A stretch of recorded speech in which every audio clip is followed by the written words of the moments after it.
우리 찬송가 가운데서 성령이여 빛으로 나의 맘에 비추사 어두운 것을 변하여 밝게 하여 줍소서. 우리 그런 찬송을 자주 합니다. 또 이런 찬송이 있습니다.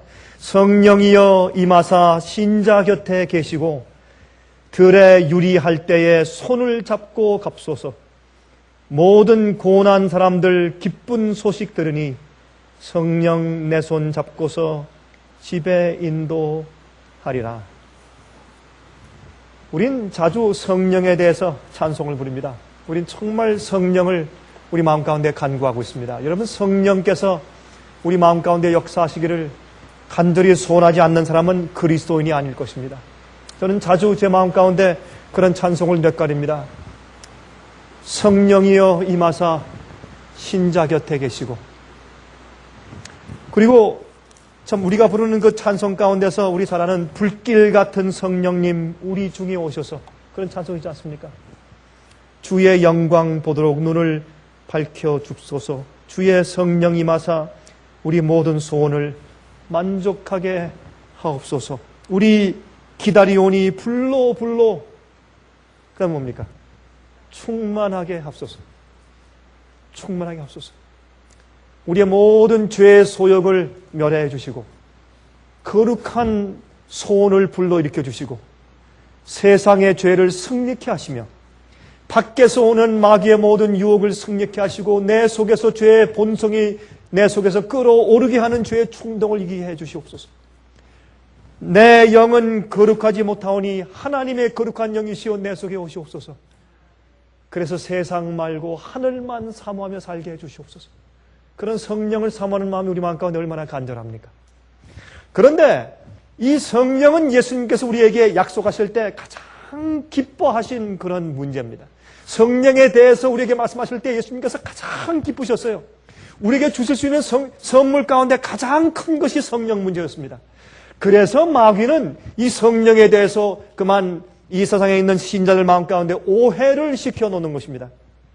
여러분, 이 성령을 받는 사람은 반드시 구원받게 되어 있고 올바른 성령의 인도함을 받는 자들은 반드시 영생하게 되어 있으며 반드시 주님의 재림을 위해서 준비되게 되어 있는 것입니다. 그러므로 예수님께서 우리 인간에 주시는 가장 큰 선물인 성령을 잘못 받게 하기 위해서 가짜 성령을 많이 만들어 놓았습니다. 또한 성령에 대해서 오해시켜 놓았습니다. 잘못된 마음을 가지고 잘못된 그런 정신을 가지고 성령을 간구하게 만들어 놓았습니다. 여러분, 성령을 받기 위해서 우리 마음을 비워야 합니다. 성령을 받기 위해서 우리 마음 가운데 주 앞에 진리의 말씀이 우리 마음 가운데 들어가 있어야 합니다. 그런 바탕 속에 주의 성령께서 임하시는 것입니다. 그러나 많은 사람들은 성령을 어떻게 받는지에 대해서는 관심이 없고 성령의 권능만 원하는 것입니다.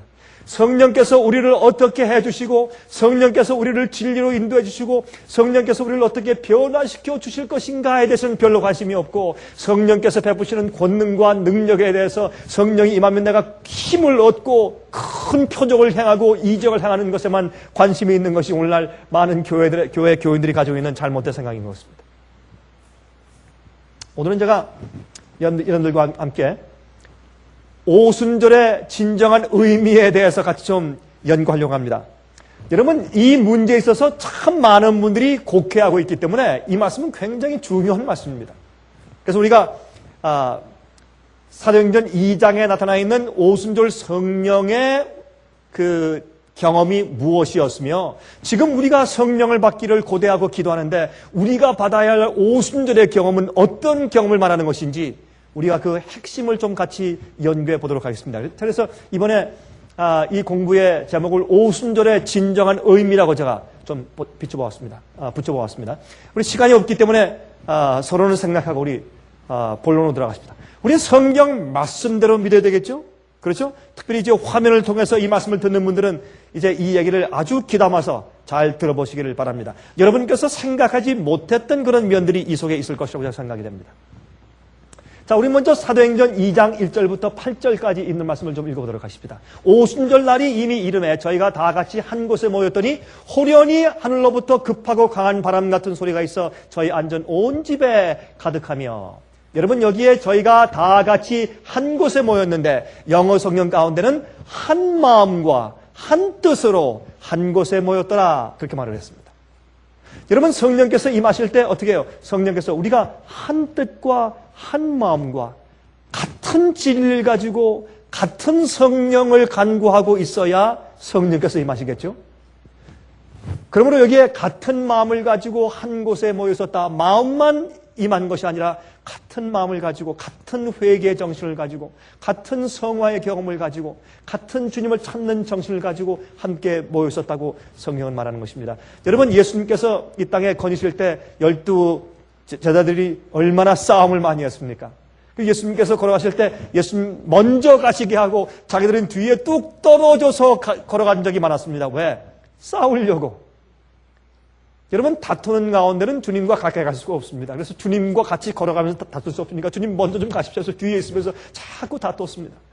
그러나 그들이 십자가를 통과한 다음에 정말 메시아의 목적과 사명이 무엇인지 그들이 드디어 이해했습니다.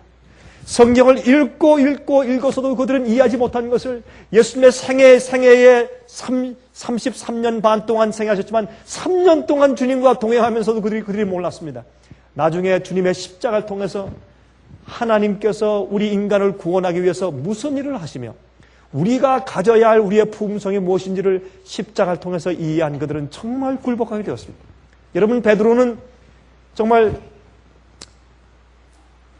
뺨을 맞으시는 예수님의 재판정에서 예수를 모른다고 3번 부인한 다음에 그는 정말로 회개한 사람이 되었습니다.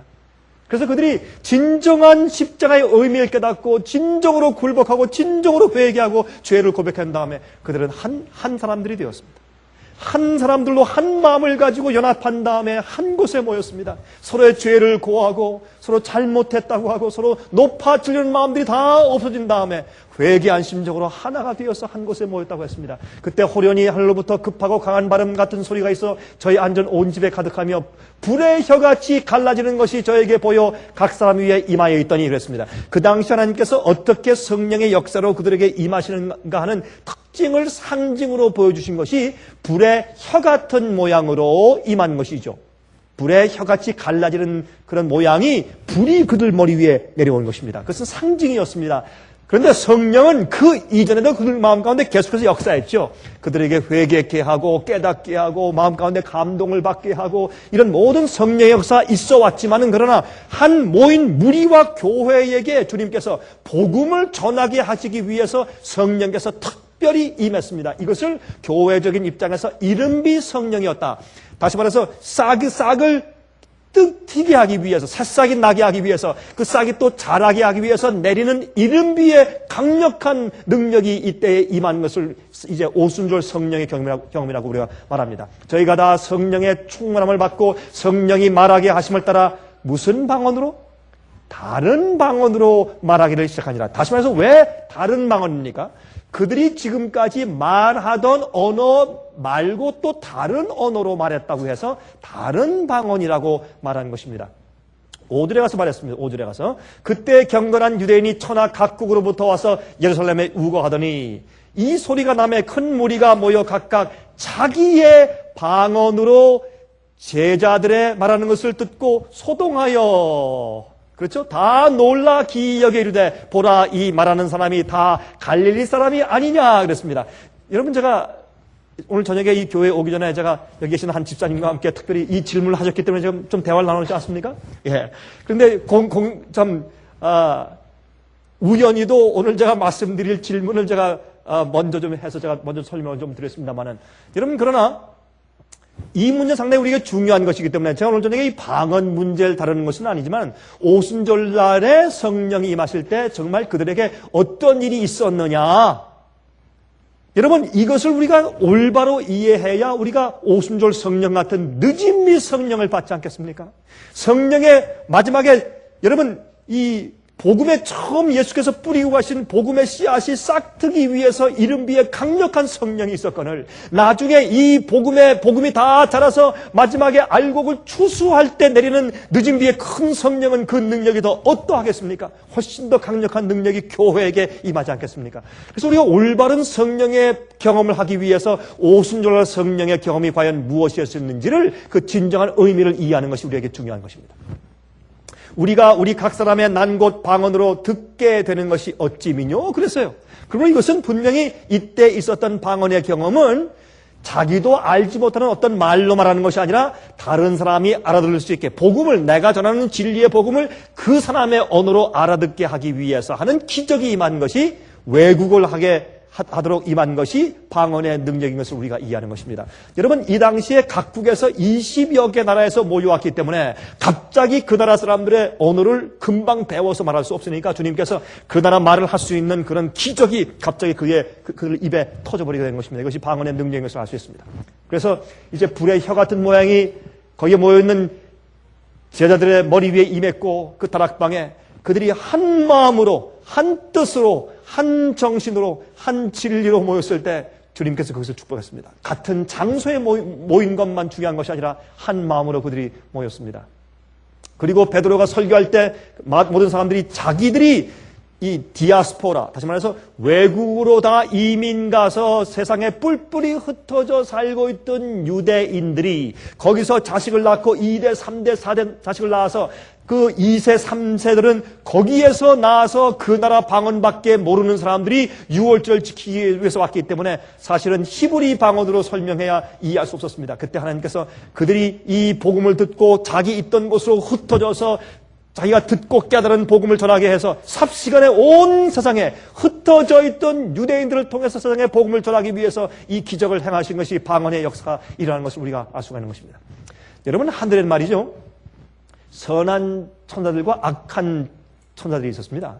하나님께서 악한 천사들을 이 땅에 내어 쫓았습니다. 그래서 이 땅에 악한 천사들이 존재하는데 그들을 우리가 악한 영들이라고 성경은 부르는 것입니다. 그래서 이 세상에는 성령도 있지만 또 무슨 영이 있습니까? 악령도 있는 것입니다. 우리가 이것을 인정할 때 참 성령의 역사가 아닌 다른 종류의 다른 영의 역사도 있을 수 있는 것을 우리가 감안하고서 이 문제를 이해하면 좋겠습니다. 여러분, 부흥 가운데 참된 부흥이 있으면 거짓 부흥이 있는 것입니다. 그래서 무엇이 오순절날 있었던 그 부흥이 정말 어떤 부흥이었는지 우리 그것을 좀 이해하는 것이 상당히 중요하다고 생각됩니다. 참된 부흥을 이해하지 않고서는 거짓 부흥을 말할 수가 없습니다. 여러분, 사도행전 2장을 연구함으로 오순절날에 정말 어떤 일이 일어났는지를 우리가 정말로 알아야 거짓 부흥을 분간할 수가 있는 것입니다. 여러분, 은행에 가면 은행원들에게 이제 훈련을 시킬 때 그렇게 한다 그러죠. 가짜 지폐를 분별하기 위해서 무슨 훈련을 한다고 합니까? 가짜를 자꾸 갖다 놓고 가짜를 보게 하는 것이 아니라 진짜 돈을 자꾸 세게, 가짜를 보지 못하고 진짜 돈만 세게 하면 나중에 진짜 돈만 알던 사람이 가짜를 보면 금방 알 수 있는 것입니다.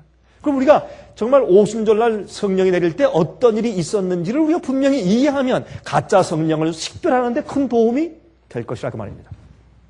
제가 말이죠, 한 번은 말이죠, 미국에서 달러를 바꿔서 갔는데 공항에서 달러 바꾸는데 공항에서 이렇게 그런 일이 한 번도 없었는데 한 번 그런 일이 딱 한 번 있었습니다. 최근에. 죄송합니다, 손님, 이거는 가짜입니다. 그래서 100불을 제가 손해봤어요. 100불 잃어버렸습니다. 그건 가짜였습니다. 근데 이제 아마 모르겠습니다. 요즘에 북한에서 가짜 달러를 만들어가지고 미국에 많이 푼다고 하는데 그런 돈이 어떻게 됐는지 제 손에 들어왔는지 그건 모르겠습니다만, 그러나 저한테 가짜 100불짜리가 한 번 들어온 적이 있었습니다. 참 저도 그거 보니까 좀 신기하대요. 아니, 내가 가짜 돈을 가지고 있을 수 있었는가 하는 그런 생각을 제가 하게 되었습니다. 여러분, 오늘의 공부는 참된 부흥의 경험이 과연 무엇인지를 가르쳐 줄 것입니다. 자, 오늘날 거의 모든 교회들은 말이죠, 오순절 성령의 경험을 하려고 애를 쓰고 있으며 그 결과로 오순절 파식의 예배와, 여러분, 오순절 파식의 예배는 사실은 원래 이 보수적인 원래 기독교에는 없었습니다. 나중에 지금부터 약 한 30년, 40년 전부터 들어오기 시작했습니다. 그것은 특별히 아프리카에서 이제 노예들이 들어오면서 그들이 기독교를 받아들인 다음에 아프리카에서 그들이 부두 형식의 예배를 드리던 그런 광란적이고 춤을 추고 또 그렇게 또 이상한 말을 막 짓거리고 말이죠. 그들은 그렇게 부두 형식의 그들의 그 이방 풍습으로 그들의 예배를 드렸을 때 그때 이상한 그런 대마초 같은 것을 피우면서 이상한 그런 소리가 나오고 이상한 리듬과 함께 춤을 추고 손을 흔들고 박수를 치고 하는 그런 좀 이 열광적인 그런 의식을 행하던 습관들이 있었기 때문에 그것들을 기독교에 가지고 들어와서 접속시켜서 오순절 파식 예배, 축제 예배 형식의 예배가 시작된 것을 우리가 역사를 통해서 알 수가 있는 것입니다. 옛날에는 그렇게 한 적이 없습니다. 그것을 우리가 카리스마틱 운동이라고 하는데 그것은 다시 말해서 병 고치는 것을 주로 강조하고 방언을 강조하고 축제식의 열광적인 예배와 찬송을 부르는 이제 그런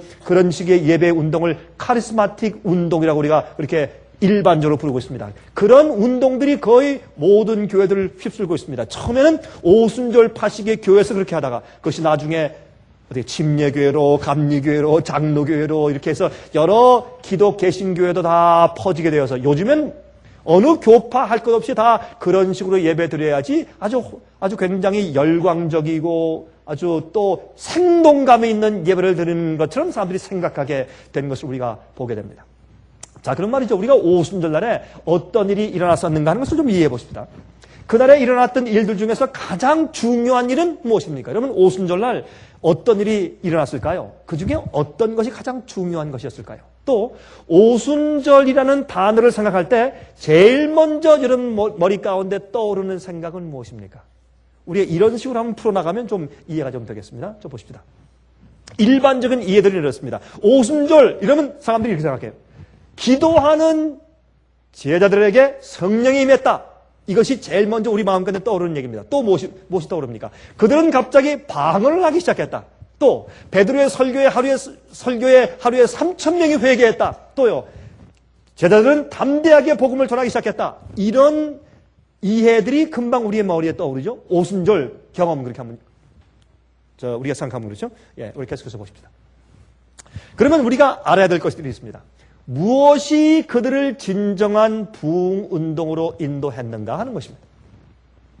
오순절 성령의 경험을 하기 위해서 그들이 어떤 경험이 어떤 것이 그들을 그렇게 인도했느냐 하는 것입니다. 그래서 우리가 이해해야 되겠죠? 오순절을 이해하기 위해서 두 번째, 왜 성령께서 하필이면 오순절 날에 임했느냐 말입니다. 6월절에 오신 것도 아니고 그렇죠? 대속절에 오시면 더 좋겠죠? 그런데 왜 하필이면 오순절 날에 임했느냐 말입니다. 그 이유가 있지 않겠습니까? 또 세 번째, 오순절 날에 과연 무슨 일이 일어났단 말입니까? 우리 세 가지를 우리가 좀 이해하면 오순절 날이 무슨 뜻이며 또 그때 어떤 일이 있었다 하는 것을 우리가 이해할 수 있게 될 것입니다. 그러면 우리가 오순절보다 더한 강력한 마지막 성령의 큰 역사, 세상의 추수를 마치기 위해서 임하시는 성령의 역사를 위해서 우리가 더 잘 준비될 수 있지 않겠습니까? 이것을 이해할 수 있다면? 자, 그러면 오순절에 관한 감추어진 진실을 좀 우리가 이해해 보도록 하십시다. 여러분, 오순절 성령의 부흥운동에 관한 세 가지 사실이 있습니다. 우리 그것을 좀 이해하면 좋겠습니다. 제일 먼저, 그들이 여러분 오순절 날에 성령이 임하기 전에 그들이 성령의 오심을 경험하기 위해서 제일 먼저 무엇을 했는가? 그들이 성경 말씀에 초점을 맞추었다는 사실을 여러분 이해하셔야 합니다. 많은 사람들은요, 오순절 성령 그러면 뜨거운 것, 성령의 불이 임하고 3,000명씩 회개하고 능력이 생기고 담대해지고 방언을 하고 그렇게만 이해하지만 사실 그보다 더 중요한 것이 있어요. 그것은 이 오순절은 성경의 진리의 말씀에 초점을 맞추고 있는 경험이었습니다. 여러분 한번 보실까요? 여러분 오순절 날에 말이죠. 오순절 날에 성령을 받고서 방언으로 외국어로 베드로가 그 무식한 베드로가 성령을 받고서 외칠 때 말이죠. 그 말씀이 각 나라 말로 알아듣는 그런 기적이 일어나는데 그런 오순절의 방언의 설교를 통해서 베드로의 설교는 성경절에 26절에 26절로 그의 설교가 이루어져 있습니다. 그의 설교는 26절에 이제 26절인데 그것은 사도행전 2장 14절부터 36절까지 있는 말씀과 38절부터 40절까지 있는 그 26절이 베드로가 설교한 내용이고 그 설교를 통해서 3,000명이 하루에 회개했어요. 놀라운 그런 경험이죠. 자, 그러면 우리도 이런 경험했으면 얼마나 좋겠어요. 하루에 3,000명. 좀 놀라운 말씀이죠. 그런데 재미있는 것은요. 그 26개의 베드로의 설교, 26절이죠. 26절의 사도행전 말씀 가운데 베드로의 설교가 기록되어 있어요. 근데 베드로가 이렇게 설교했다라고 사도행전이 기록한 26개의 절들 가운데서 그 설교의 반이 13절은 그가 구약 성경의 말씀들을 직접으로 인용한 것입니다. 여러분 이해하시겠습니까? 베드로가요, 무슨 유창하고 멋있고 재미있는 그런 예화를 들어가지고 사람들 마음 가운데 어떤 그런 변론을 일으키거나 사람들 마음 가운데 흥미와 재미를 일으키는 그런 설교하는 것이 아니에요. 그것이 아니고 그의 설교 가운데 반은 이 성경 말씀 안에 있는 내용의 직접 구약 성경에 있는 말씀을 직접 인용해서 그저 읽어준 것뿐이에요. 그러므로 베드로의 어떤 능력이 아니라 성령의 특별한 감동이 있었다는 것이죠. 근데 어디에 우리가 주의 말씀을, 성경 말씀을 이해하고 강론할 때 성령의 능력이 있는 것이지 왜요? 성령의 능력은 성령의 작품인 성경을 우리가 풀이하거나 읽어줄 때 성령의 능력이 있죠. 그래서 13절이 사실은 성경 말씀을 직접 인용한 것들이에요. 또 사도 베드로는 말이죠. 요엘 2장 28절부터 32절, 또 시편 16장 8절부터 11절, 시편 110장 1절을 인용했어요. 거기 있는 말씀을 인용했는데 어떻게 해요? 이 일이 지금 너희 앞에서 지금 이루어졌다라고 그 말씀을 예언을 적용시켜 주었어요. 그러므로 베드로의 설교는 재미있는 설교가 아니라 성경 말씀을 그대로 읽어준 설교였습니다. 나머지 13절들도 그중 11절들이, 다시 말해서 26개 절들 가운데서 13절들은 직접 구약 성경을 인용해서 읽어주는 것이고, 또 나머지 13절 가운데서 11절들이 구약 성경의 말씀을 해석해주는 말씀들이었고, 나머지 2절은 호소의 말씀들이었습니다. 그러면 베드로가 뭘 설교했어요? 베드로가 방언을 했다. 뭘 했냐 말이에요. 성경 말씀을 한 것이에요. 성경 말씀을 그대로 읽어주고 설명하고 그 예언이 성취된 것을 설명해 주었어요. 여러분, 오늘날 교회에서 방언의 은사를 받았다고 방언하는 내용들이 보세요. 사람들, 방언하는 사람들도 자기도 모르고 듣는 사람들도 모르고 그래서 열매를 맺지 못합니다. 처음에 오순절날 생긴 베드로의 방언의 설교는 그렇지 않았습니다. 성경에 있는 말씀들을 사람들한테 설명하고 그것이 어떻게 이루어졌는지를 가르쳐주고 예언을 해석해주고 그들이 회개할 것을 호소했단 말입니다. 그것이 방언의 설교였습니다. 오늘날 교회에서 인기 있게 말하는 그런 방언들과 얼마나 큰 차이가 있습니까, 여러분? 성경을 보면. 자, 사도행전 2장 16절부터 21절까지입니다. 보십시다. 이는 곧 선지자 요엘로 말씀하신 것이니 일러스되 하나님이 말씀하시되 말세 내가 내 영으로 모든 육체에게 부어주리니 너희의 자녀들은 예언할 것이요 너희의 젊은이들은 환상을 보고 너희의 늙은이들은 꿈을 꾸리라. 이것이 지금 베드로가 설교한 것이에요. 요엘서를 읽어준 것이에요. 지금 그때 내가 내 영으로 내 남종과 여동들에게 부어주리니 저희가 예언할 것이요 또 내가 위로 하늘에서는 기사와 아래로 땅에서는 징조를 베풀리니 곧 피와 불과 연기로다. 주의 크고 영원로운 날이 이르기 전에 해가 변하여 어두워지고 달이 변하여 피가 되리라. 누구든지 주의 이름을 부르는 자는 구원을 얻으리라 하였느니라 그랬습니다. 여러분, 여기에 있는 이 예언에 여러분 정말 이 하늘이 깜깜해지고 하는 이런 하늘의 징조들이 보세요.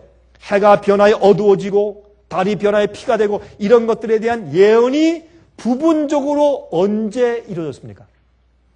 십자가 위에서. 예수님이 십자가 돌았을 때 갑자기 낮에 깜깜해졌습니까? 깜깜해졌어요. 해가 어두워졌어요.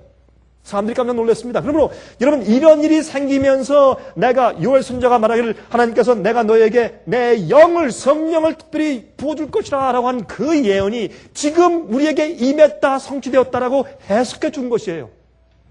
베드로가. 자, 또 읽어봅시다. 사도행전 2장 25절부터 28절 가운데 있어요. 다윗이 저를 가리켜 가로되 내가 항상 내 앞에 계신 주를 배웠으며 나로 요동치 않게 하기 위하여 그가 내 우편에 계시도다. 이러므로 내 마음이 기뻐하였고 내 입술도 즐거워하였으며 육체는 희망에 거하리니 이는 내 영혼을 음부에 버리지 아니하시며 주의 거룩한 자로 썩음을 당치 않게 하실 것이로다. 주께서 생명의 길로 내게 보이셨으니 주의 앞에서 나로 기쁨이 충만하게 하시리로다 하였으니, 이것은 이 시편 가운데 다윗이 설명한 그 내용을 적용하면서, 그래서 예수님은 이 땅에서 돌아가셨지만 땅 속에 계신 것이 아니라 썩지 아니하고 부활하셨다라는 예수님의 부활을 이 시편의 말씀을 적용해서 설명해 주고 있는 것입니다. 그러므로 부활하신 예수께서 메시아였다 라고 지금 설명해 주는 것입니다. 그러므로 방언의 설교는 무엇입니까? 성경 말씀을 그들에게 올바로 가르쳐 주기 위해서 임한 것이 방언의 은사였습니다. 자, 오순절 날에 그래서 3,000명을 회개시킨 사도 베드로의 설교는 직접적인 성경 말씀을 인용한 것이나 그 성경 말씀들을 설명하여 준 것이었습니다. 자, 그러면 오순절 날 정말 일어난 사건이 무엇인지 이해하시겠죠? 그렇죠? 성경 말씀, 그들이 오해하고 있는 성경 말씀을 풀이해주고 예언들을 설명해 주기 위해서 생긴 것이 오순절날 성령의 능력이었다, 그 말입니다. 그래서 사람들을 말이죠, 여러분 요즘에요, 이 얘기는 제가 좀 하기 좀 어려운 얘기지만 좀 하겠습니다. 오늘날 교회들에서 하고 있는 설교의 내용들이나 설교의 방식들이, 신학교에서 가르치는 설교법들이 성경적이 아닙니다. 성경에 있는 말씀을 그대로 가르치고 회개케 하고 죄와 오를 지적해서 사람들을 회개하고 부흥케 하고 개혁하게 하고 변화시키고 거룩하게 만들고 성화시키고, 이런 것이 아니라 어떻게 하면 사람들을 더 많이 끌어모을 수 있는가, 교회를 크게 성장시킬 수 있는가, 사람들을 더 귀를 더 어떻게 하면 더 즐겁게 할 수 있으며 어떻게 하면 더 인기 있는 설교자가 될 수 있는가 하는 연설과 인기 있는 웅변수를 가르치거나, 아니면 연설하는 아주 지혜를 가르치는 것이 설교법이지, 정말 숨겨진 주의 오묘한 진리를 가르치고 사람들을 회개시켜서 그 진리에 굴복하게 하기 위해서 하는 설교법을 가르치지 않고 있는 것을 우리가 압니다. 그래서 오늘날 설교는 사람들이 어떻습니까? 대부분의 사람들을 재미있게 만들려고 하거나 웃기는 형식이 아니었으며, 그 당시 오순절날 설교는 사람들을 재미있게 만들려고 하거나 웃기는 형식이 아니었으며, 청중들을 감동하기 위해서 어떤 극적인 이야기나 인위적인 방법을 동원한 설교가 아니었습니다. 그래서요, 사실 제가 하는 설교 같은 이런 설교라면 사람들이 딱딱하다 그래요. 어떻게 처음부터 끝까지 성경 말씀만 얘기하니까 딱딱하다 그래요. 여러분, 오늘날 여러분 디모데전서에 말씀했죠. 말세가 되면 어떻게 할 것이라? 사람들이 귀가 가려워서 자기들이 좋아하는 선생들만 두고 자기들이 가려운 것만 긁어달라고 할 때가 올 것이다. 그것이 마지막 때다. 사람들이 진리를 사랑치 않아요. 여러분, 진리 있는 말씀, 성경 말씀만 얘기하면 사람들이 지루해요. 왜요? 사람들이 귀의 훈련이 잘못되어 있어요. 극적인 연극을 좋아하고 영화를 좋아하고 인위적인 방법을 좋아하고 감동적인 어떤 얘기를 좋아하고 말이죠. 재미있는 얘기를 좋아하고 웃기는 얘기를 좋아하고, 참 말이죠. 요새 한국에 가면 말이죠. 야, 요즘에 설교하는 사람들 말이죠. 이거는 개그맨보다 더 웃겨요. 얼마나, 이건 옛날엔 코미디언이지만 요즘엔 말이 달라졌죠. 개그맨들보다 더 웃겨. 얼마나 웃기는지 배꼽을 잡겠어요. 떼굴떼굴 구르겠어요. 얼마나 말도 잘하고 청산유수고 어디서 이렇게 재밌는 표현들이 흘러나오는지 시간 가는 줄 모르고 사람들이 깔깔거리고 웃어요. 옛날에 오순절날 성령의 설교는 그렇지 않았습니다. 참된 부흥은 그러므로 언제나 하나님의 말씀을 이해하는 데서 기인합니다. 성경지를 깨닫고, 아, 그렇구나, 알았습니다, 주님 감사합니다 할 때 성령을 받는 것입니다. 아, 주여, 주의 진리가 이렇습니까? 제가 잘못 믿었습니다. 아, 그렇구나. 내가 오해를 풀고 오를 버리고 내가 돌이키고 개혁하고 회개하고 주의 뜻대로 감사하고 찬양할 때 성령이 임하는 것입니다. 그게 성령의 역사입니다. 성령은 우리를 모든 진리로 인도하시는 분이신 것입니다. 특별히 화면을 통해서 제 말씀을 듣는 분들 잘 기억하십시오. 성령을 받는 것은 우리를 진리로 인도하기 위해서 받는 것이고, 성경의 진리의 말씀을 깨달았을 때 성령이 임하는 것입니다. 진리와 성령을 동떨어지게 생각하는 것은 잘못된 영을 받는 것이랍니다. 여러분, 그래서 하나님의 말씀을 오해한 가운데서 일어난 부흥은 그것을 우리가 거짓 부흥이라고 말하는 것입니다. 진짜 성경 진리대로 믿고 살지 않는 데 생기는 부흥은 잘못된 부흥이죠. 어디서 온 부흥입니까? 올바로 말씀과 진리를 이해하고 있지 않는데 내 마음 가운데 성령이 임했다. 그건 오류를 믿고 잘못 믿는데 그 성령께서 우리를 인정해 주신다는 뜻입니까? 그건 잘못된 영이죠. 그러므로 성령은 반드시 진리와 함께 간다는 것을 우리가 이해할 수가 있는 것입니다. 두 번째, 여러분 오순절날에 일어났던 일들의 첫 번째 사실은 어떻게 해요? 그들은 진리에 초점을 두고 있었다 그 말입니다. 두 번째, 그들의 설교는 현대 진리에 초점을 맞추었다는 사실입니다. 여러분 현대 진리가 뭡니까? 그냥 진리는 뭐고 현대 진리는 뭡니까? 진리는 옳은 것입니다. 하나님이 진리입니다. 성경 말씀이 진리입니다. 근데 현대 진리가 뭐예요? 현대 진리는 그 당시에 그 시점에 관하여 주신 진리와 그 시점에 성취되고 있는 예언에 대해서 설명하여 주는 진리가 현대 진리입니다. 제가 여러분들에게 여러분 방주를 지어야 합니다. 방주를 짓고 방주에 들어가야 됩니다. 그러면 그 말은 맞는 얘기예요. 그러나 현대 진리는 아닙니다. 언제 진리였습니까? 노아 시대의 진리였습니다. 그러나 우리 시대에 적용되는 현대 진리는 아닙니다. 여러분 침례 요한 때 어떻게 해요? 회개하고 침례를 또 예수님을 메시아로 영접하고 보라 세상 죄를 지고 가는 하나님의 무엇이라고요? 어린 양이로다. 그래서 예수님을 메시아로 받아들이라고 하는 것이 말씀이었습니다. 지금 우리가 다 압니다. 그 당시엔 그것이 현대 진리였으나 지금 우리의 현대 진리는 아닙니다. 현재 우리 시대에 우리가 꼭 알아야 할 것은 무엇입니까? 영원한 복음, 거짓 타협한 복음 말고 진짜 복음, 우리를 정말로 회개시키고 정말로 변화시키고 예수의 재림날 거룩하게 서서 맞이할 수 있게 변화시키는 복음, 모든 사람을 심판을 피해서 서게 할 수 있는 복음, 또 예수님의 재림 위해서 준비시키는 거룩하게 만드는 복음, 짐승의 표를 어떻게 피할 수 있는가? 여러분 이러한 예언에 대한 것들, 이런 것을 우리가 현대 진리로 볼 수 있는 것입니다. 자, 사도행전 2장 22절과 13절 보십시오. 다 놀라며 의혹하여 서로 가로되 이 어찌 일이냐 하며 또 어떤 이들은 조롱하여 가로되 저희가 새술이 취하였다 하더라. 사람들이 여러분 베드로와 그 사도들이 설교하는 것을 그들이 지금 이해할 수 없었고 그들이 그렇게 열렬히 말하는 것을 볼 때 그들이 깜짝 놀랐습니다. 이렇게 배우지 못하고 무식한 자들이 어떻게 저렇게 할 수 있는가라고 그들이 놀랐다고 그랬습니다. 자, 그러면 성령을 부어주심에 대한 예언들이 있습니다. 여러분 오순절날 성령이 임할 것이라는 예언이 성경에 구약 성경에 있어요. 어떤 말씀이 있습니까? 이사야 32장 15절 보세요. 이사야 32장 15절. 필경은 위에서부터 성신을 우리에게 부어주시리니 광야가 아름다운 밭이 되며 아름다운 밭을 살림으로 여기게 되리라. 성령이 위로부터 임할 것이라고 말했습니다.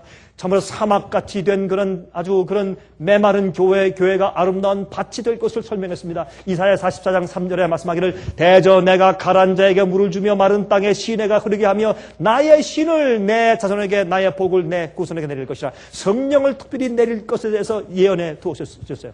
에스겔 39장 28절 29절 보십시오.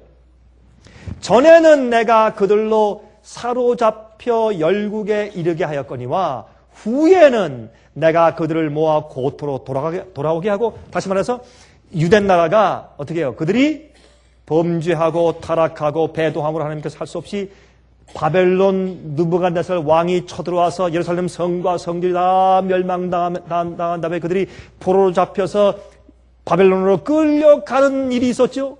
그 이후에 그들이 다시 돌아왔습니다. 돌아온 다음에 그 이후에 무엇을요? 성령을 주시는 일이 있을 것을 예언해 두었습니다. 내가 그들을 모아 고토로 돌아오게 하고 그 한 사람도 이방에 남기지 아니하리니 그들이 나를 여호와 자기들의 하나님인 줄 알리라. 내가 다시는 내 얼굴을 그들에게 가리우지 아니하리니 이는 내가 내 신을 내 성령을 이스라엘 족속에게 쏟았습니다. 나 주 여호와의 말이니라. 그래서 그들이 바벨론에서 포로 잡혀간 데서 돌아온 다음에 성령이 임하는 일이 있을 것을 예언해 둔 것을 우리가 알 수 있습니다. 호세아 6장 3절. 그러므로 우리가 여호와를 알자, 힘써 여호와를 알자. 그의 나오심은 새벽빛같이 일정하니 비와 같이 땅을 적시는 늦은 비와 같이 우리에게 임하시리라 하리라. 아주 계속적으로 성령의 역사 점점 강력해질 것을, 이른 비가 내린다면 늦은 비가 내리는 그런 점진적인 역사로 성령이 임할 것을 이미 예언해 놓은 것을 알 수가 있습니다. 여러분 침례 요한도 어떻게 해요? 예수님께서 앞으로 자기는 물로 침례를 주지만 내 뒤에 오시는 그분은 성령으로 너에게 침례 줄 것을 예언했고, 예수님께서도 뭐라고 말씀했습니까? 너희들은 이 예루살렘을 나가지 말고 여기서 기다리라. 위로부터 성령이 임하시면 너희가 예루살렘과 사마리아와 유대와 땅 끝까지 이르러 내 무엇이 될 것이라고요? 증인이 될 것이라. 이렇게 해서 이제 성령이 임할 것을 예수님께서 예언해 주신 것을 우리가 알 수가 있습니다. 그러므로 교회의 부흥이 있기 위해서는 우리는 성경 예언의 현대적 성취와 그 진리들을 알아야 합니다. 다시 말해서 성경은요, 매 시대마다 주님께서 어떠한 일이 어떠한 시대에 계속 점진적으로 정확하게 순서적으로 이루어질 것이라고 예언해 두었습니다. 그 예언이 우리 시대에 어떤 예언이 지금 이 시대에 우리들에게 어떻게 이루어지고 성취되어 있는지를 알고 설명할 때에 우리가 주의 말씀에 대해서 확신을 가지게 되고, 이젠 주께서 어떤 역사를 하실 때가 되었구나 하는 것을 우리가 인식하게 될 수 있는 것입니다. 성경이 예언을 알고 진리를 우리가 이해할 때 지금 우리 시대에 성취되어가는 그 현대적인 예언의 성취를 우리가 이해하게 될 때 그때 주께서 베푸시는 성령을 받을 마음의 준비가 된다고 말입니다. 세 번째 사실은 말이죠. 그들은요, 오순절날 성령 받은 그 사람들은 그들의 기별의 초점은 예수 그리스도셨습니다. 자, 여러분 베드로가 말이죠, 사도행전 2장 22절부터 33절까지 설교에서 시편 16장 8절부터 11절에 있는 예언을 인용하며 예수께서 부활하신 사실과 그분이 바로 그들이 기다리던 메시아였다라는 사실을 설교했습니다. 그러므로 이미 예수님께서 메시아가 오실 것과 어떻게 오시고 어디 태어나시고 어디서 자라시고, 여러분 베들레헴에 태어나시고 나사렛에서 자라시고 예수님께서 고통당하시다가 십자가에 못 박히시고 부자의 무덤에 들어가시고 옷은 제비 뽑힘 당할 것이고 뼈를 꺾이지 않을 것이고 이런 모든 예언들이 이루어지고 또 예수께서 3일 만에 부활할 것을 예언해 두었어요. 이것은 그 당시엔 예언이었습니다. 그러나 그것이 성취되었습니다. 그 예언을 바로 우리 시대에 이렇게 정확하게 성취되었다는 것을 설명해 주면서 성령의 능력으로 그가 설교했습니다. 그리고 오순절 성령의 역사와 진리를 이해하는 것과 그 예언이 그 당시에 성취되고 그들에게 이루어지는 것을 이해하는 이것은 아주 중요한 것이었습니다. 그래서 이 성령을 받는 것과 진리를 이해하고 예언을 이해하는 것은 떼어놓을래야 떼어놓을 수 없는 불가관계의 법칙입니다. 반드시 성령을 받기 위해서 진리를 알아야 합니다. 말씀을 이해해야 합니다. 그리고 주께서 그 시대마다 베푸신 예언하신 그 예언의 말씀이 지금 우리 시대는 어떻게 이루어지는지를 이해하고 있어야 합니다. 그때 성령을 받는 준비가 되는 것입니다. 교회가. 여러분 시편 110장 1절을 인용하면서 베드로는 예수께서 단지 다윗의 자손이 아니라 하나님의 보좌 우편에 앉아 계신 주님이라고 설교했습니다. 여러분 그 당시에 말이죠. 여러분 베드로가 설교할 그 당시에는 보좌 오른편에 앉아 있다라는 말로 표현하면 그것은 다시 말해서 로마 황제가 말이죠, 전쟁에 승리하고 온 장군을 불러서 오라고 해서 자기 옆 보좌에 앉히는 것입니다. 그런 표현인데 그것은 무슨 뜻이냐면 존귀함을 나타내는 뜻으로서 능력을 가졌다는 것을 뜻하는 말이며 그가 이룬 공적을 인정받고 힘을 얻게 된 것을 상징하는 말입니다. 다시 말해서 예수님께서 우리 죄인들을 구속하기 위해서 예수님의 사역이 있죠. 무슨 사역이 있어요? 예수님께서 이 땅에 오셔서 십자가에 돌아가셨어요. 그것은 무슨 사역이었습니까? 그 대속사업은 성소를 따지면 성소의 어디의 사역? 성소 뜰의 사역이었어요. 그러면 성소 뜰의 사역을 끝마친 다음에 하늘 성소로 올라가셨어요. 부활 승천하셔서. 그래서 하나님의 보좌 우편에 앉아서 예수님께서 이 땅에서 우리 대속을 위해서 돌아가신 그 죽음을 온 하늘에서 인정받으시고 이젠 주님께서 모든 만민을 믿는 자를 구속하시는 주님이 되신 사실을 온 우주 앞에서 인정받으시고 그 공적을 인정받고 구세주가 되어서 중보자가 되어서 하늘 성소에 계시다는 사실을 베드로가 설교했습니다. 이것은 그 당시에 미래에 대한 예언이었지만 그것이 오늘 우리 시대에 이루어졌다는 사실을 그가 설교했을 때에 그때 성령의 능력이 함께했단 말입니다. 그래서 그가 예수님께서 하늘 보좌 오른편에 앉아 계셨다고 그 예언을 그가 적용을 시켰습니다. 예수님께. 예수께서 십자가에 돌아가시고 부활 승천하신 후에 인류를 구원하시는 구세주와 심판주가 되셨다는 사실을 그가 적용하고 설명했습니다. 예수님이 구세주며 동시에 심판주라고 그는 설교했어요. 무엇을 통해서? 그것을 온 세상에 전파하기 위해서 무엇이 임했어요? 오순절날 성령이 임했고 방언의 능력이 임했어요. 그러므로 방언이 임하는 것은 내가 성령 받았다는 증거로 자랑하기 위해서 임하는 것이 아니라 분명한 이 시대에 필요한 진리를 다른 사람들한테 알려주고 설명하기 위해서 권능이 필요하니까 성령이 임하는 것이 오순절 성령이었단 말이에요. 그러므로 방언 받았다는 사람들이 성경을 몰라요. 그것은 성령의 방언을 받은 것이 아니죠. 성령을 방언을 주시는 목적이 다른 데 있는데 엉뚱하게 자기 개인적으로 성령 받았다는 증거로 임한다고 하면 성령이 임할 필요가 없는 것입니다. 그러면 그 성령에 임한 그런 성령은 그 사람을 더 교만하게 만들고 그 사람을 파멸시킬 것입니다. 그렇죠? 성령은 그 사람을 높이고 인정해 주기 위해서 임하는 것보다 하나님의 사업을 이루기 위해서 성령이 임하는 것을 우리가 알 수가 있는 것입니다. 자, 사도행전 2장 24절부터 28절까지 있는 말씀 보시면 여기 보세요. 지금 얘기했지 않습니까? 다윗이 말하기를 다윗이 저를 가리켜 가로되 내가 항상 내 앞에 계신 주를 배웠으며 나로 요동치 않게 하기 위하여 그가 내 우편에 계시도다. 하나님께서 이렇게 말씀하시면서 얘기했고 거룩한 자로 썩음을 당치 않게 하실 것이라고 부활하신 예수님을 이 성경 예언을 통해서 베드로는 설명했습니다. 그래서 예수님 말이죠. 단지 우리가 관계를 유지할 친구일 뿐만 아니라 우리가 굴복하고 섬기며 그 명령을 순종해야 할 대상인 주님이십니다. 주여 할 때 우리의 주님이시죠. 요즘에 여러분 복음성가의 내용 가운데 가사를 보세요. 마치 어떤 여자가 자기 보이프렌드한테 사랑을 표현하는 것 같은 그런 가사를 가지고 또 의미도 별로 없는 가사를 똑같은 가사를 또 반복하고 어떤 사람들은 말이죠. 교회 가서 똑같은 가사를 가지고 똑같은 노래를 갖다 1시간 동안 계속 반복하며 찬송을 부르더니 교회에 있는 교회들이 전부 다 정신이 나갔대요. 나올 때 내가 교회에 있는 건지 집에 있는 건지 내가 어디 기차 정거장에 있는지 다 혼돈돼서 다 나왔대요. 정신이 나갔어요. 그건 성령이 아니죠. 다른 영이죠. 현대 그리스도인들은 말이죠. 지금 예수님께서 하늘에서 무엇을 하고 계신지에 대해서 잘 모르고 있단 말입니다. 그러면서 어떻게 성령을 받을 수 있습니까? 하늘에서 예수님의 계신 주소를 몰라요. 어디 계신지 예수님의 주소를 몰라요. 무엇하고 계신지 예수님의 사역을 모르고 있어요. 여러분 예수께서 부활하신 후에 제자들에게 나타나셔서 당신 자신에 대한 성경 예언을 가르쳤습니다. 여러분 보세요. 오순절날 성령이 임하기 전에 예수님께서 그 12제자를 그들을 성령을 받게 하기 위해서 어떻게 준비시켰는가 보십시다. 그러면 우리가 어떻게 해야지 성령 받을 준비할 수 있는지 이해할 수 있겠죠? 보십시다.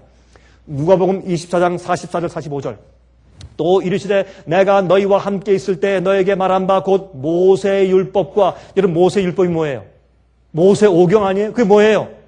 창세기, 출애굽기, 레위기, 민수기, 신명기, 모세의 책들 또 선지자의 글과 그 뭐예요? 대선지조, 소선지조 전부 다 구약 성경 아닙니까? 또 시편은 뭐예요? 시편, 잠언, 전도화가 이게 다 노래하는 책들이에요. 그런 구약 성경에 나를 가르쳐 기록된 모든 것이 이루어져야 하리라 한 말이 이것이라 하시고 이에 저희 마음을 열어 무엇을 깨닫게 하셨어요?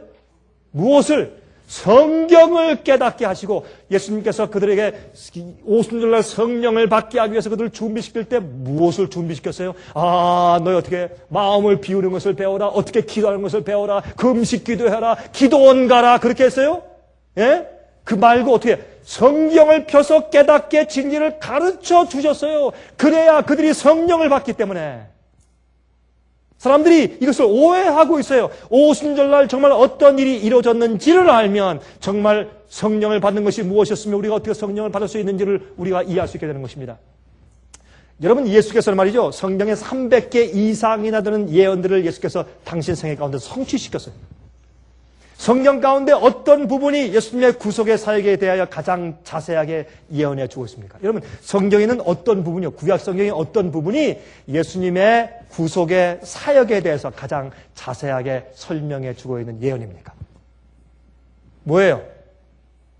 예? 구약 성경 가운데서 예수님의 우리를 구속하시는 사역의 계획에 대해서 가장 잘 설명해 주는 예언이 뭐예요? 절기들. 그렇죠? 모세 율법책에 기록되어 있는 절기들 말해요. 절기들. 자, 보십시다. 하나님께서는 이스라엘 백성들이 하나님의 구속의 계획에 대하여 잊어버리지 않도록 하시기 위해서 강조하고 계속 상기시켜 주기 위해 주신 것이 절기 제도입니다. 그것이 레위기 23장에 있죠. 이 절기 제도는 그들이 계속 절기를 지키면서 앞으로 메시아가 와서 어떤 일을 계속 해 나가실 것이라는 것을 그들이 이해하게 하는 것이에요. 그게 절기예요. 자, 그러면 보세요. 자, 레위기 23장이 설명해주는 오순절의 의미를 좀 보십시다. 제일 먼저 레위기 23장이 기록하고 있는 절기들 보십시다. 유대인들이 지킨 절기들 말이죠. 제일 먼저 보세요. 제일 처음에 6월절. 6월절은 무엇을 그들이 이해토록 하기 위해 주신 예언이에요? 예수님의 무엇? 십자가. 6월절 날 6월절 양을 잡는 바로 그 시간에 니산 14일 오후 3시에 6월절 양을 잡는 그 시간에 예수님께서 정확하게 십자가에 돌아가셨죠. 그리고 6월절은 메시아가 이 땅에 와서 우리 죄를 위해 십자가에 돌아가실 것을 우리에게 알려주는 예언이었습니다. 두 번째, 요제절과 무교절은 천열매절이에요. 그날 여러분 6월절부터 3일째 되는 날 아침 일찍이 어떻게 해요? 천열매를 흔들어서 성수에 바쳤습니다. 천열매, 그것은 예수님의 부활을 상징하고 그들이 이해하도록 하기 위한 예언이었죠. 오순절은 무엇입니까? 그때부터 7주일을 7번 지납니다. 77, 49, 그 이튿날 50일째가 오순절인데 그때는 추수 때입니다. 추수 때. 이 추수는 예수님의 사역을 통해서 그 성령의 역사를 통해서 알곡을 추수하는 때가 오순절 날이었어요. 예수님이 33년 반 동안 사시고 가르치시고 이제 승천하셨는데 그 결과로 제자들이 성령을 오순절날 받은 다음에 외칠 때 예수께서 사역하신 그 사역 때문에 하루 3,000명, 나중에 5,000명, 나중에 많은 숫자가 회개하고 들어왔어요. 그러므로 여러분 다 예수님의 십자가 다 도망간 것 같았지만은 알곡들이 있었어요. 그 알곡을 추수하는 날이 오순절이었어요. 오순절이었어요. 그래서 그 오순절날 성령이 임할 것이라는 예언을 이미 절기를 통해서 해 주셨단 말입니다. 왜? 그날이 추수하는 날이기 때문에. 이해되십니까, 그러면? 자, 그 다음에 긴 여름이 지난 다음에 가을에 무엇이 있습니까? 나팔절이 있습니다. 나팔절 다음에 무엇이 있습니까? 대속죄가 있습니다. 대속죄는 죄를 심판하는 날이에요. 회개했지만 그러나 내가 정말 용서받았는지를 그들이 다시 자신을 살피는 회개하는 날이에요. 이때는 사람들의 모든 기록을 심판하는 조사 심판하는 날이에요. 그 다음에 대속죄를 통해서 죄를 다 도말받고 완전히 용서받고 인정받은 자들이, 모든 죄에서 정결케 된 자들이, 심판을 통과한 자들이 장막절에 들어가는 것입니다. 정결케 된 자들이 하나님과 함께 살게 되는 것입니다. 그러므로 지금 우리 시대는 무엇입니까? 나팔절과 대속죄일이 지나서 지금 대속죄일에 살고 있으면서 곧 장막절이 앞으로 오는 것입니다. 대속절이 끝나면서 무엇이 있습니까? 추수가 있고 장막절에 들어가요. 장막절은 모든 추수한 것을 드리면서 장막절 지켜요. 그리고 장막절에 들어가기 전에 마지막 추수가 있기 위해서 늦은비 성령이 많은 것입니다. 그렇죠? 자, 이게 성소제도 아닙니까?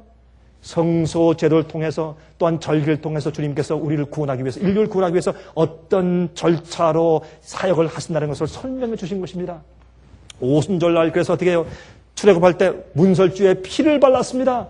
많은 사람들은 비웃었습니다. 저게 뭔지 몰랐습니다. 그러나 피를 받은 자들 그 집 위만 집들만 심판의 천사가 넘어갔습니다. 6월절은 패스오버 넘어갔다는 뜻입니다. 예수님의 피의 보혈로 양심이 씻어지고 거룩하게 되고 회개하고 죄로부터 정결케 된 자들에게 심판이 지나가는 것입니다.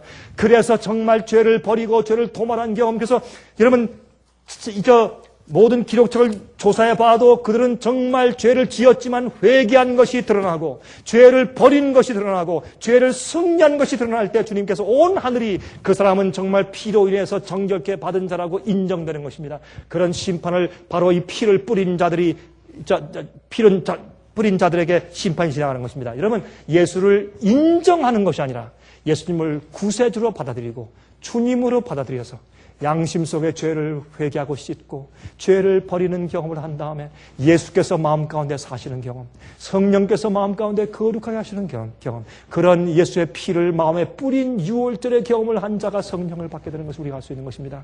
그래서 여러분, 사도 요한은 바로 예수님이 그 바로 어린 피를 흘리신 이 어린 양이라고 설명하면서 바로 보라 세상 죄를 지고 가는 하나님의 어린 양이라고 그렇게 지목한 것입니다. 그 예수님이 그 피로 피로 내 속에 들어오셔서 내 속에 주님이 되셔야 합니다. 내 속에 좌정하시고 내 속에서 죄를 씻어내시고 내 속에서 죄를 도말시키는 일을 하셔야 합니다.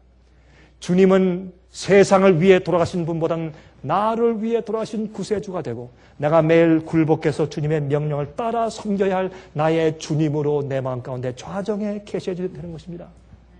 자, 그 다음에 이제 그 양의 그 피를 가지고 성소에 들어가고, 여러분, 예수님의 십자가를 통해서 그들은 모든 절기절대의 의미를 이해하게 되었습니다. 여러분, 이후에 예수님께서 하늘에 승천해서 하늘에서 이제 중보 사업을 시작하실 것을 아는데, 중보 사업은 우리의 죄를 용서하고 구원을 적용시키는 일만 하시는 것이 아니라 바로 그 죄를 회개하고 용서받은 자가 다시는 그 죄에 빠지지 않기 위해서 능력과 은혜를 베푸시고 어떻게 죄를 승리하고 이기는지를 가르쳐 주시고 성령으로 역사하시는 그 일도 예수님의 중보 사업에 포함되는 것입니다. 그래서 예수님의 십자가 이후에 그들은 드디어 성령을 받게 되었습니다. 많은 사람들이 십자가를 믿는다고 하지만은, 그러나 많은 사람들이 십자가의 원수로 지나는 것이 피 흘리기까지 죄와 싸우지 않습니다. 그들이 십자가로 예수께서 나를 구원했다고 믿지만 그들이 우리를 죄에서 구원했는데 많은 그리스도인들이 죄를 버리지 않는 것입니다. 죄를 진실로 회개하고 버리지 않는 것입니다. 그것은 예수님의 십자가로 구원받은 경험이 아닙니다. 예수는 우리를 우리의 죄에서 구원해 내오기 위해서 십자가에 돌아가셨습니다. 예수님의 십자가를 진실로 믿고 이해하고 경험하는 사람은 죄로부터 해방되는 경험이 있습니다. 의로워지는 경험이 있습니다. 우리는 우리의 힘으로 주의 계명을 지킬 수 없고 우리의 힘으로 죄를 승리할 수 없지만은 우리가 피를 6월절에 그 피를 우리 마음에 바른 자들은 죄를 승리하는 경험과 주의 계명을 순종하는 경험으로 그 회개의 경험이 드러나게 되어 있는 것입니다. 그때 여러분 6월절날 어떻게 됐습니까? 절날 예수님이 십자가에 돌아가실 때 성전의 휘장이 위에서부터 아래까지 찢어지면서 더 이상 이 지상의 성소 봉사가 더 이상 필요 없는 것을 예수께서 말씀하시면서 이제 예수께서 하늘에 올라가서 하늘에 있는 성소 봉사를 시작하실 것을 거기 예언하셨습니다. 이것을 이제 오순절 성령을 통해서 다 설명된 것입니다. 여러분, 요제절은 첫 열매로 부활하신 예수님을 상징했습니다. 그래서 오순절은 이스라엘의 추수를 상징하는 절기였습니다.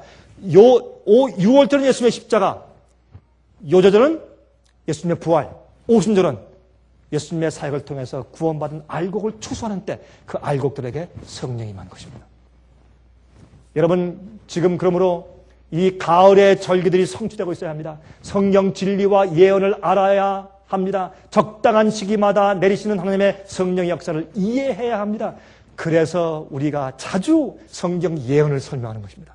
복음을 설명하는 것입니다. 성서 문제를 설명하는 것입니다. 이것을 이해하고 그것을 복음과 진리대로 경험하는 자들이, 그대로 회개하는 자들이, 복음대로 죄를 승리하고 계명을 지키는 백성들에게 주님께서 인침으로 성령을 주실 것입니다. 그때 그들이 그것을 가지고 나가서 큰 소리 외침을 하면서 세상 사람들을 그 오류와 흑암 가운데서 불러내어서 진리로 인도하여 하나님의 성령을 받게 인도할 것입니다. 여러분, 제가 다음 시간은 제가 이제 세상을 환하게 하는 영광의 말씀으로 이제 그러면 이렇게 마지막 시대에 이런 예언들과 진리를 이해한 사람들이 성령을 받고 이제 어떤 역사를 할 것인가 하는 것을 제가 설명을 내일 좀 드리려고 하는 것이에요. 이건 참 중요한 얘기입니다, 여러분. 그러므로 여러분, 이 지성소에 들어가서 하는 그 사업은 바로 예수님께서 각 죄인들을 하나님 아버지 앞에서 이름을 하나씩 부르면서 이 자가 이런 죄를 지었지만은 그의 회개, 아버지께서 내 피를 보시고 그의 회개를 보십시오. 그의 주의 말씀대로 순종하는 태도를 보십시오. 변화 안 받은 품성을 보십시오. 그의 열매를 보십시오. 그는 정말 회개한 자라는 것을 주님께서 다 앞에서 다 증거하시고 내보이시는 것입니다. 그러므로 주님께서 우리를 구원하시기 전에 우리가 정말 구원받아서 영원히 살 자격이 있다는 것을 주님께서 우리 생애를 통해서 하늘에 보이실 수 있도록 우리가 변화되어야 합니다. 그것은 주님께서 우리 속에서 역사하시는 것입니다. 그것이 구속입니다. 그것이 구원입니다. 예수께서 도매금으로 내 죄를 용서했다. 다 끝이다. 믿으면 다 끝난다. 예수께서 날 위해서 대신 다 순종해 두셨다. 믿으면 내가 순종한 것과 같다. 어디 같아요? 내가 순종한 게. 그건 예수님이 하신 것이죠. 여러분, 예수께서 하신 그 의가 내 속에 들어오면 의가 덮어 씌워주는 것뿐만 아니라 그 의가 내 속에 들어와서 나를 변화시켜서 나도 그런 의대로 살 수 있게 해주시는 것입니다. 그것이 복음의 능력입니다. 그러므로 이 우리가 할 수 없는 이 구렁텅이를 십자가를 놓으시고 같이 건너가자고 우리를 주님께서 초청하시는 것이 아니겠습니까? 여러분, 예수께서 말씀하셨습니다. 너희 갈릴 사람들아, 예수께서 승천하실 때 천사들이 말했죠. 이렇게 말했죠. 이 갈릴 사람들아, 너희가 왜 하늘만 쳐다보느냐? 예수께서 너희가 본 그대로, 이 예수가 너희가 본 그대로 하늘에 가신 것처럼 그 본 그대로 이 땅에 다시 오실 것이라고 말했습니다. 여러분, 그러므로 예수께서 이 땅에 오셔서 승천하신 다음에 성령이 임했습니다. 그 복음이 온 세상에 퍼졌습니다. 이젠 이 복음의 추수할 때입니다. 복음의 열매를 추수할 때입니다. 복음을 경험한 자들, 알곡들을 추수할 때입니다. 이때 성령이 임합니다. 큰 성령이 임합니다. 그것은 늦은 비라고 합니다. 그 빛으로 온 땅이 환해질 것입니다. 사람들이 깜짝 놀랄 것입니다. 그때 알곡들만 추수될 것입니다. 가라지가 너무 많습니다. 잘못된 이해가 너무 많습니다. 잘못된 성령이 판을 치고 있습니다. 그러나 참 성령을 이해하는 자들을 위해서 주님께서 오실 것입니다. 의인들을 데리러 오실 것입니다. 여러분, 그러므로 간단한 연구였지만은 이러면 오순절의 진정한 의미가 무엇인지를 이해하면 우리가 얼마나 간편하게 이 성령 운동을 이해할 수 있습니까? 진리를 이해하고 예언을 이해해야 합니다. 그리고 진리와 예언대로 우리 생활이 바뀌고 변화되고 굴복되어야 합니다. 여러분, 그런 경험을 통해서 이제 마지막에 주님의 재림 전에 오실 크신 성령이 여러분과 저를 옛날 베드로보다 더 크게 우리를 사용하시고 역사하게 되시기를 간절하게 바랍니다. 하늘에 계신 자비하신 우리 아버지, 우리 마음이 주의 성령의 충만함을 얼마나 사모하고 있는지요. 그렇게 해서 우리가 영으로 살게 되기를 얼마나 매일매일 기도하고 간구하는지요. 주님, 우리가 육이지만은 육신대로 살지 않게 하시고 성령을 쫓아 매일 살게 해 주시옵소서. 주의 진리의 모든 말씀으로 저희를 인도하여 주시고 또한 주께서 이 세상 가운데 지금 이루어 주시고 성취시키는 주님의 예언의 계획들을 밝히 알게 해 주시옵소서. 주여, 저희를 빛으로 인도하셔서 참으로 성령이 충만한 생을 살게 하시되 우리의 죄의 정욕과 죄를 승리하는 경험으로 성령께서 우리와 함께 계심을 남들에게 알게 할 수 있도록 도와주시옵소서. 아버지시여, 우리가 이 세상에 복음을 전파하고 추수를 끝마친 다음에 주께서 기업으로 주신 하늘에 가길 간절히 소원합니다. 주여, 저희를 인도해 주시고 가르쳐 주시옵소서. 저에게 성령을 베풀어 주시기를 살아계신 예수 그리스도의 귀하신 이름을 의지하여서 간절하게 기도합니다. 아멘. 은혜 많이 받으셨습니까? 지금까지 들으신 이 생애의 빛 예배 설교는 간절한 마음으로 진리를 찾는 분들과 정직한 양심으로 말씀을 받아들이고 언제나 진실이 무엇인지를 생각하는 그리스도인들을 위한 말씀입니다. 주변 가족들이나 친지들 중에 말씀을 사모하고 순결한 신앙을 갖기 소원하는 분들이 계시면 저희 생애의 빛 예배 설교 테이프를 소개해 주시기 바랍니다. 매주 원하시는 분들의 가정으로 직접 배달되는 생애의 빛 예배 설교는 개인의 신앙 부흥이나 소규모 그룹 예배를 위하여 비디오와 오디오 카세트 테이프, DVD, CD로 제작되었습니다. 생애의 빛 예배 설교 테이프를 원하시는 분들은 1-877-704-1004번으로 전화하여 신청하시면 됩니다. 그럼 다음 시간까지 안녕히 계십시오.